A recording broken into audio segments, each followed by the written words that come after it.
my name is Denise and welcome to this new series in which I'm explaining my art to you. So first off, I'm starting with a background color that is mostly like really dark green. I'm mixing it with ultramarine blue, burnt umber, and a little bit of olive green. And on the reference there's like a really nice light source on the top of the picture, so I'm going to try and replicate that, and just by putting the more and more lighter colors on top with adding more white and a bit of the yellowish green to my color that I already mixed. And it looks a bit blurry, so that's why I'm like painting tiny dots to mimic that. And I'm doing the exact same with the darker color as well, so it's going to blend in very nicely and it's not like weird looking. And then I'm starting on all of the flower buds that are mostly like the same color I used for the lighter part on top.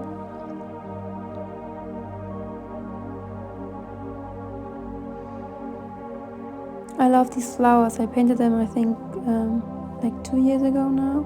By this time I'm using a reference my little sister sent me. I think she took it in Amsterdam, but I'm not sure.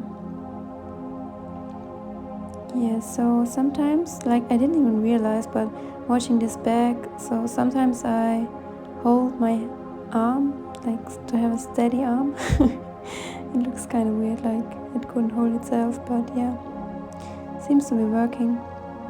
So I added a few of the stems and some dabs of like the same olive green, just to mimic some leaves. And now I'm like darkening the background a bit because in some spots it was a bit too light for me. And what I also really wanted to do was replicate all of the shadows, especially the shadows that were created from the stems on the leaves. So I did that and added a few more dots. It's a lot of dots in this painting.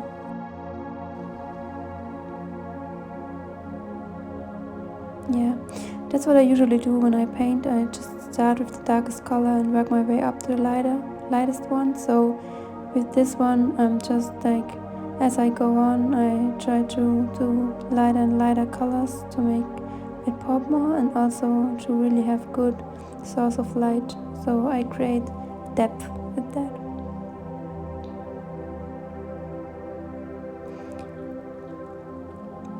And I really wanted to have like messy edges, that's why I don't paint to the very edge, I just leave a little bit of space.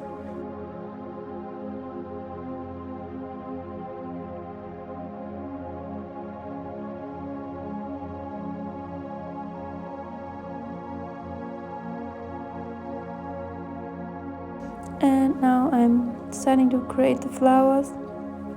What's really important now is to not use pure white and to leave pure white to the very end so I can make more highlights. So now I'm using like a bit of a grayish white. I use a little bit of ultramarine blue for that and burnt umber.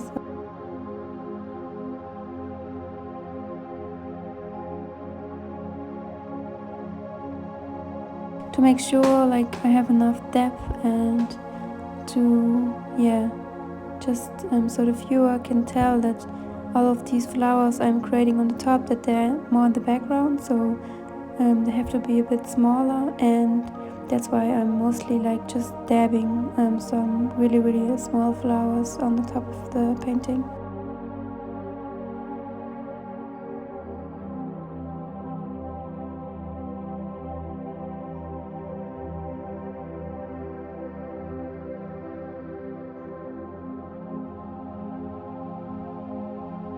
Always when I'm editing, like I realize how much time I just think in these paintings. Like sometimes I'm just like staring at the painting and there's no painting done, but just the thinking process, and I want to leave it in just so you see like it's not, I don't know every step right away. Sometimes I really do have to think about it.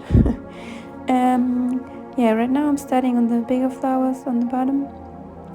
They are bigger because they're on the front, and that's the first thing you see, so they're really close to the viewer. That's why they're bigger than the ones that are more on the top of the painting.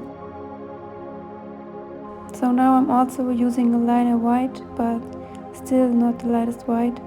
And with the 3 flowers on the front, I'm doing like some of the flower leaves on the back, and then I'm going to use a much lighter white, so nearly pure white, but still not the pure white. And I'm creating flower leaves on top of that, so yeah, it creates nice depth because some of them are in the background and some of them are on top. For the middle part of the flower, I'm using the same as I did for the flower buds, so a really light yellowish green that I mixed with a little bit of yellow ochre as well.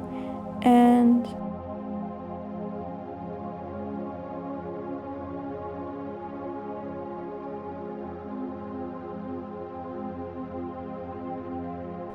yeah, the details of the flowers are done with, I think it's Mars orange and mixed with the cadmium yellow. But I didn't have cadmium yellow this time, so I used like a really like neon yellow. But yeah, it worked fine. Sometimes you just have to use what you have. What I'm doing now is like tiny dots, and then yeah, I'm trying to do more details with lighter and darker values.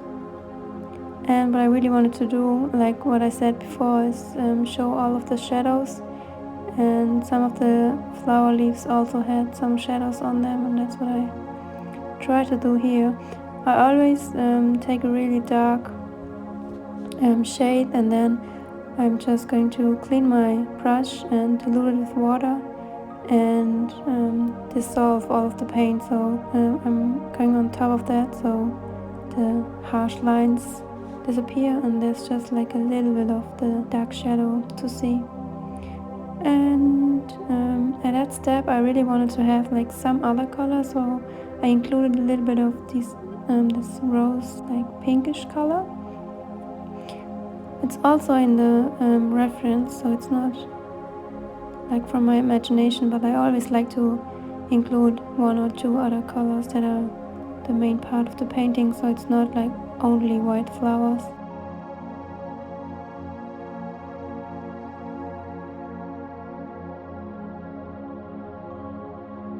And I did some of the stems in that color as well, and some dots on the first flower on the left, because it had that on the reference as well.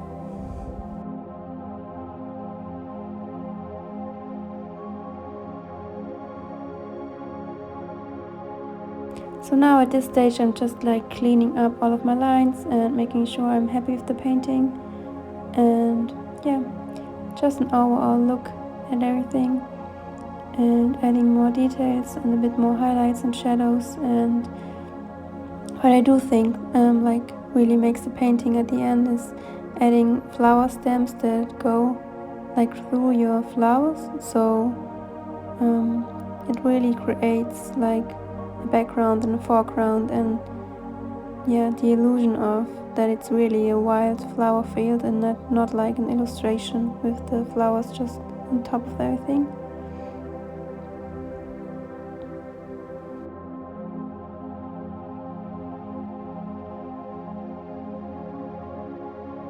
And now the best part.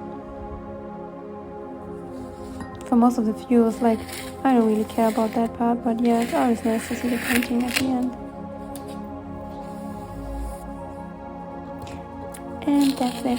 Thank you so much for watching. I hope you enjoyed it. I hope you learned something, and let me know what you think. This is only the first episode, so yeah, I hope you like it.